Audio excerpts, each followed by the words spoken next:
کیا آپ جانتے ہیں کہ ہر سال 5 ملین سے زیادہ سیاح روس کا دورہ کرتے ہیں؟ روس ایک ایسا ملک ہے جہاں بہت سے لوگ کبھی نہیں جاتے۔ یہ ایک کم درجہ کی منزل ہے جسے آپ کو اپنی لسٹ میں شامل کرنا چاہیے اگر آپ نے پہلے سے نہیں کیا ہے۔ مزیدار کھانے، دلچسپ ثقافت اور خوبصورت فن تعمیر کا تجربہ کرنے کے لیے روس بہترین سفری منزل ہے۔ کیا آپ روس کا سفر کرنے کے بارے میں سوچ رہے ہیں؟ اگر ایسا ہے تو آپ کو جانے سے پہلے کچھ حقائق جاننے کی ضرورت ہے۔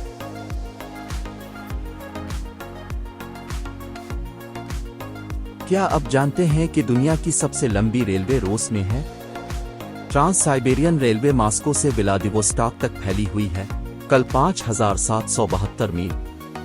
اگر آپ اپنا وقت نکالنا چاہتے ہیں اور ٹرین کے ذریعے روس کا سفر کرنا چاہتے ہیں تو ٹرانس سائبیرین ریلوے ایسا کرنا آسان بناتا ہے۔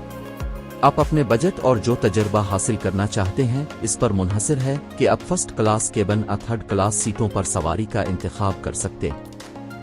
ٹرانس سائبیرین ریلوے چین اور منگولیا سے بھی جڑتی ہے اگر آپ ان ممالک کو بھی جانا چاہتے ہیں۔ اگر آپ کوئی ایسا شخص ہیں جو ادب سے محبت کرتا ہے تو آپ کو شاید معلوم ہوگا کہ روس کچھ بہترین اور معزز مصنفین کا گھر ہے۔ چند عظیم روسی مصنفین میں الیگزینڈر پشکن، الیگزینڈر سولزینیتسن، ایوان ترگنف اور ولادیمیر نابوکوف شامل ہیں۔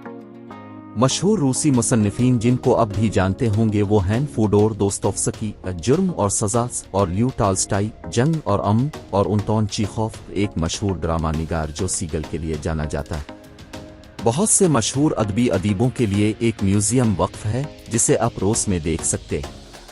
سب سے زیادہ ماسکو اور سینٹ پیٹرزبرگ میں پایا جا سکتا ہے۔ چاہے آپ ان کے کام کے بڑے پرستار ہوں یا آپ نہیں جانتے کہ وہ کون ہیں، آپ ان کے عجائب گھروں میں جا کر ان کے اور روسی ادب کے بارے میں کچھ نیا سیکھ سکتے ہیں۔ روس کے بارے میں ایک اور حیران کن حقیقت یہ ہے کہ اس کے پاس 12 فعال آتش فشاں ہیں۔ ان آتش فشاں میں سے کامچٹکا اپنے قابل رسائی مقام کی وجہ سے سب سے زیادہ دیکھنے والوں میں سے ایک ہے۔ اگر آپ کوئی ایسا شخص ہیں جو فطرت اور خوبصورت مناظر سے محبت کرتا ہے تو آپ کو کامچٹکا جانا چاہیے۔ اس فعال آتش فشاں میں پودوں کی 1000 سے زیادہ مختلف اقسام ہیں۔ یہ بھورے ریچھوں، بھیڑوں اور بھیڑیوں کا گھر بھی ہے۔ آپ خود کامچٹکا جانے کا انتخاب کر سکتے ہیں یا گائیڈڈ ٹور پر جا سکتے ہیں۔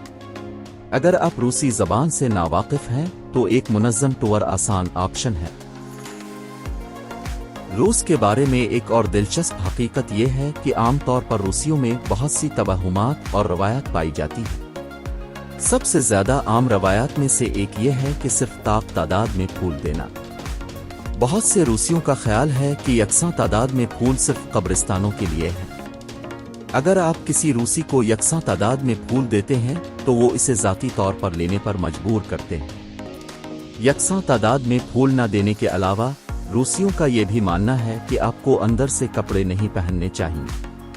اگر آپ اپنے کپڑے اندر سے باہر رکھتے ہیں تو روسیوں کو یقین ہے کہ آپ کو مارا پیٹا جائے گا۔ ایک اور بہترین روسی حقیقت یہ ہے کہ روسی بڑے ہوتے ہوئے مسکرانا نہیں سیکھتے۔ اگرچہ بہت سی ثقافتوں میں مسکرانا خوشی اور دوستی کی علامت ہے، لیکن روسی اسے اس طرح نہیں دیکھتے۔ روسیوں کے لیے مسکرانا کمزوری کی علامت ہے اور اپنے حقیقی جذبات کو ظاہر نہیں کرنا۔ روسی ان لوگوں پر مسکراتے ہیں جن کو وہ اچھی طرح جانتے ہیں اور ان کی پرواہ کرتے ہیں، لیکن اجنبیوں پر نہیں، جیسا کہ بہت سی دوسری ثقافتیں کرتے ہیں۔ اگر آپ سڑک پر کسی روسی کو دیکھ کر مسکراتے ہیں تو ان سے احسان واپس کرنے کی امید نہ کریں۔ تاہم ہم نے پایا کہ روس میں گاڑی چلاتے ہوئے بہت سے روسی مسکرائے اور پیچھے ہٹ گئے۔ کیا آپ جانتے ہیں کہ سائبیریا روسی فیڈریشن کا 77% حصہ بناتا ہے؟ سائبیریا شمالی روس کا ایک بڑا علاقہ ہے۔ اگرچہ یہ زمین کا 77% حصہ بناتا ہے، لیکن سخت حالات کی وجہ سے صرف 20% روسی لوگ سائبیریا میں رہتے ہیں۔ اگر آپ موسم گرما میں سائبیریا کے پار جاتے ہیں اور یہ خوبصورت ہے۔ سائبیریا کینیڈا جیسا ہے اور لوگ بہت دوستانہ